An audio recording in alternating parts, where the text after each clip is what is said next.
अपना परिचय देते हुए यह बताइए कि आप सीओ कार्यालय परिसर क्षेत्र में खड़े हैं, मामला क्या है? मेरा नाम रामाधन निराला हुआ। हमारा घर परवा में ही पंचायत के पिपराटोल गाँव में पड़ता है।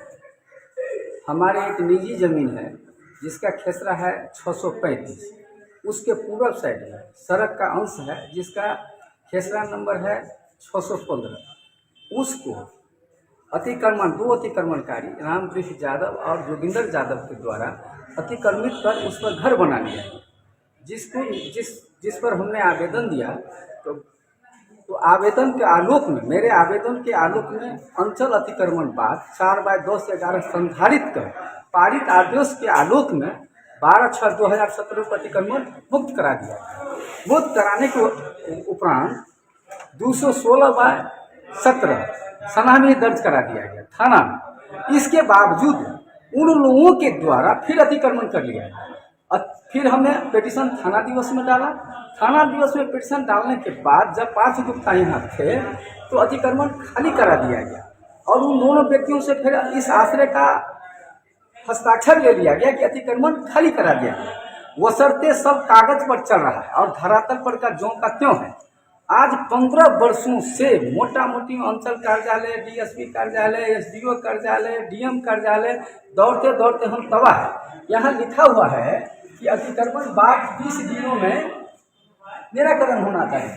तो अतिक्रमण बाद जब 30 दिनों में ही निराकरण होना चाहिए कि 15 साल से यहाँ का पदाधिकारी क्या कर रहा है। 45 आवेदन लगभग हम दे चुके हैं, सारा साक्ष्य हमारे पास है। एसडीओ का आदेश है, उस पर जो है सो डीएम साहब का आदेश है और उस व्यक्ति के ऊपर अभी तक अंचल कार्यालय के द्वारा केस दर्ज नहीं किया गया।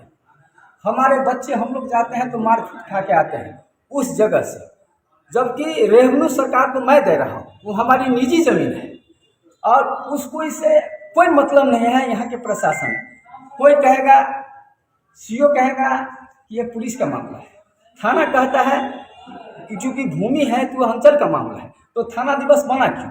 थाना दिवस तो इसलिए बना कि थाना दिवस में जो अतिक्रमणकारी है, जो पीड़ित व्यक्ति है, दोनों पक्ष से आप जो है सो ले लीजिए और निराकरण कर दीजिए। तो आप लोग निराकरण करने के लिए नहीं आए हैं तो सीओ का क्या जरूरत है, वहाँ थाना प्रभारी का क्या जरूरत है? और गलत सलत रिपोर्ट जो है वो थाना प्रभारी लोग सब देता है और अभी तक मेरा मामला ज्यों का त्यों है। और हमको बड़ा तकलीफ है कि 2 बार जो अतिक्रमण खाली करा दिया गया फिर भी उस पर सनहा दर्ज क्यों नहीं की जाती है।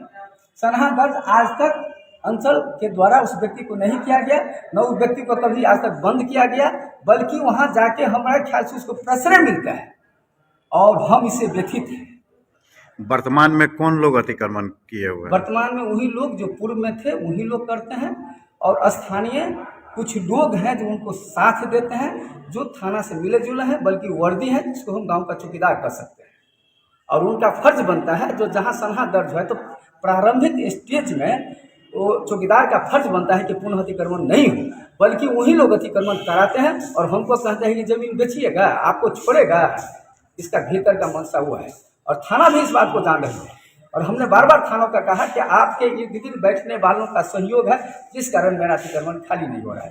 15 वर्षों से जयनगर का थाना, जयनगर का सीओ और करीब करीब अनुमंडल स्तर के सारे पदाधिकारियों को हमारी बातों की जानकारी है, फिर भी अभी तक निराकरण नहीं हो रहा है। और इसलिए मैं चैनल के माध्यम से कहने के लिए आया हूँ कि ये प्रशासन कर क्या रहा है और इसलिए आप लोगों का सपोर्ट चाहता हूं कि चूंकि आप एक चौथा स्तंभ है, यह भ्रष्टाचार का सबसे बड़ा जड़ है मेरे नज़र में। मेरे जैसे व्यक्ति जिसका फादर इन लोग जयनगर प्रखंड के प्रखंड सांख्यिकी पदाधिकारी रह चुके हैं, हम सारे ऑफिस की बात को जानते हैं। तो एक आम आदमी इसलिए गाली देकर ऑफिस से चला जाता है कि मेरा निराकरण नहीं होता है। हिंगन करूँगा इस मामला को जहाँ तक है उठाइए ताकि हमारा समस्या का समाधान हो।